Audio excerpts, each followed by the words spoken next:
Good Saturday morning to you guys. This is Cat with Cat's Pocket. I hope you guys are having a great morning.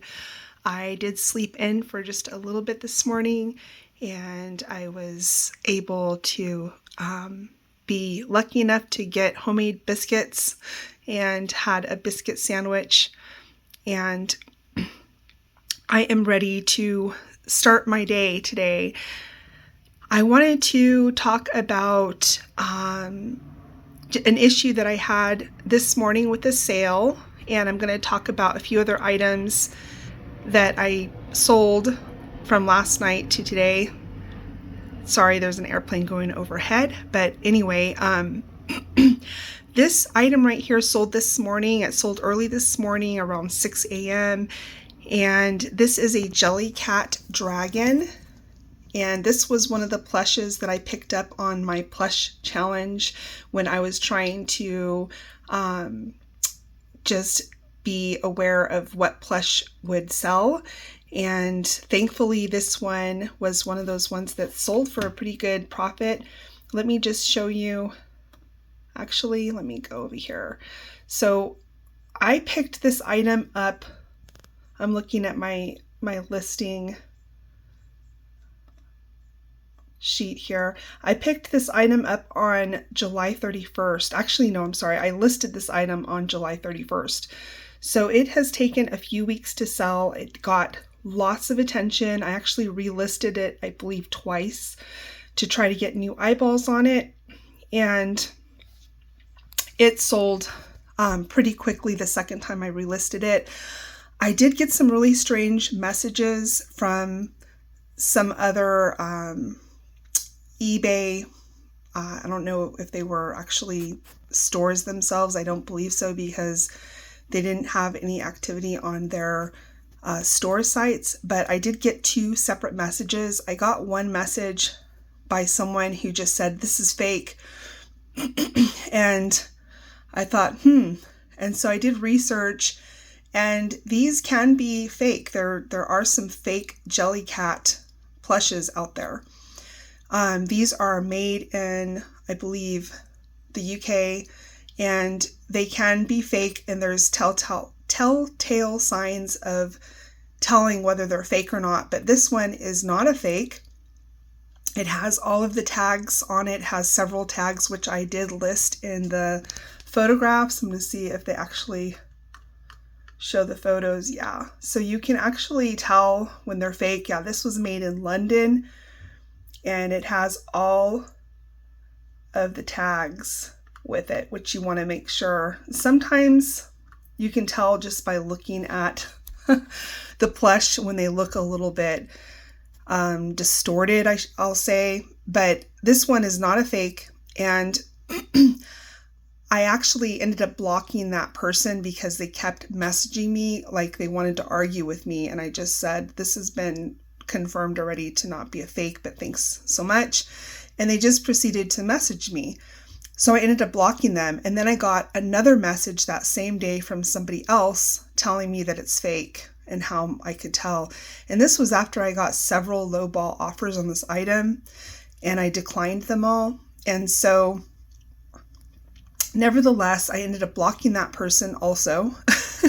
And it prompted me to comp this item again. It prompted me to pull the item out and check the item again. Another airplane. We live right in the flight zone here. So it prompted me to actually do some more research and make sure it wasn't fake, which it isn't. And it also prompted me to deep dive a comp on it, and I actually increased the price by $10. So even though it was kind of a pain in the butt to receive kind of some harassing messages telling me that I was selling a fake item, and it actually prompted me to do a little bit of research, which made me actually get a bigger profit. So this item sold this morning at 6 a.m. Unfortunately, the buyer sent me a message right after purchasing asking me to send it to another address because he was sending it to somebody for their birthday. I have been asked in the past to send items to a different address. I'm very careful with this because you can actually send it to another location and then the buyer can come back and say that they never received it. And then you are out that money because you actually lose your seller protection once you decide to ship to a new address that hasn't been listed or doesn't match the buyer's information. So I have done this before when I was a new reseller. I'm still kind of a new reseller, but this was very early on last year. And I sent some leather vintage moccasins out to Arizona, and the man asked me to send it to a different address. I did check that it was, in fact, the buyer messaging me, and I went ahead and did it. However, I decided I would not do that anymore just because I don't want to take the chance. Sometimes, or I should say most of the time, it's probably okay, but why take the chance? So I decided not to do that. I messaged the buyer. I let him know that I was going to have to cancel his sale because he was wanting me to send it to an address that wasn't on his, what would I say, on his, that it didn't match his information. So his profile. And so I would go ahead and cancel, and then I would relist the item, and then he was welcome to go ahead and purchase it again with the updated address information, which, you know, then you kind of know, like if he were to just go away and not do that, then I would know that he was actually, you know, a fake, a scammer. But he came back and showed me that he had canceled, or that I could go ahead and cancel it, which I did. And the reason I gave was that the address, there was a problem with the address, which means I won't get a ding because that was the reason I actually used to cancel. And so he came back and purchased the item, messaged me and let me know that he had purchased it. And I let him know that I would send it out quickly today because it was for someone's birthday. And just to kind of soften the situation, because even though it was not my fault, I didn't want him to feel like it was like this big hassle. So I will be sending this out today. And this item here, this is an item that I have sold before. And this was also an item that I had to cancel. I didn't have to cancel, but it looked like eBay had the shipping information incorrect. And it was charging the buyer actually more than what I had the doll listed for. And at that time, I accepted an offer from the buyer, I believe of like $55 or something like that. My buy-in cost, just like the dragon I just showed you guys, was just $4. And so I had this listed pretty low for what it was. When I saw what eBay was charging the shipping, charging the buyer, as far as the shipping went, I went ahead and messaged the buyer and let her know that I was going to cancel it and I was going to adjust the shipping so that she wouldn't have to pay an extremely high fee. I messaged eBay and let them know that there was some type of a glitch happening. And at that point, the buyer was really confused and she was like, I'm just so confused. I don't know what to do. And I was trying to explain to her that I was really trying to save her some money. Like probably $80 is what it would have saved her.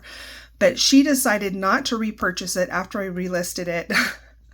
So I had this doll again for months and months. So I relisted it, and I actually just relisted this again as part of my list and delist, or I should say delist and relist process that I do every morning. This was one of the items I relisted on Thursday morning, and yesterday it sold. I actually upped the price because I had the price at like $69.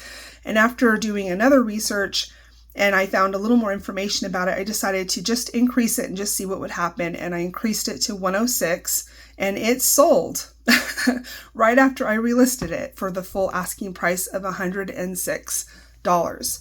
So again, really happy about that. I think the buyer, the total price the buyer paid was something like $168. So this was something obviously that was in big demand, but I wanted to let you guys know that I did purchase this doll at my local Goodwill, another airplane. And one of the employees there, all the employees that work at all the Goodwills that I've been to are super kind, super nice, hardworking. Oh my goodness. She came over and she was putting this doll away and she was showing it to me. And I was like, oh my gosh, like, let me look at that. And I decided to take it. It has a linen dress on it, like homemade embroidered linen dress. The doll itself was quite large, 27 inches. And I had no idea who made this doll. I had to really research it big time and finally found the maker, which was Ralph Frudlich. I don't know how to pronounce his name, but the doll had lots of damage and even had a leg that was detached, and somebody still wanted this doll. So don't let super damaged items, especially vintage items, deter you. If you think the item is valuable, do a research on it, because most of these items that are older do have some damage and they're still very desirable items. So that is just a little story on that one. Happy to see this one sell again. And then this is just another little little doll book. I just picked this doll book up last week and it sold literally 2 days after I listed it. This is again another book that I purchased for 25 cents. It has damage right here because the store that I bought it from, which was a little thrift store, it had a sticker that said 25 cents right here, and I had to peel that off, and it actually tore off some of the cover, so I had to list it with damage to the cover. And I also said that there were doll pattern cutouts inside and some little notes that I would be including, and these were probably pretty old. They look to be pretty old, but all of this was included with it. So this item sold super quick and I only paid 25 cents. So just another heads up, when you find old vintage doll patterns or dress patterns, don't forget to just look them up and see if they could be valuable, and especially when they're just 25 cents. So just a little heads up on some of the items that sold last night and this morning. And that's about it. I hope you guys are having a great Saturday and you do something fun. Bye-bye.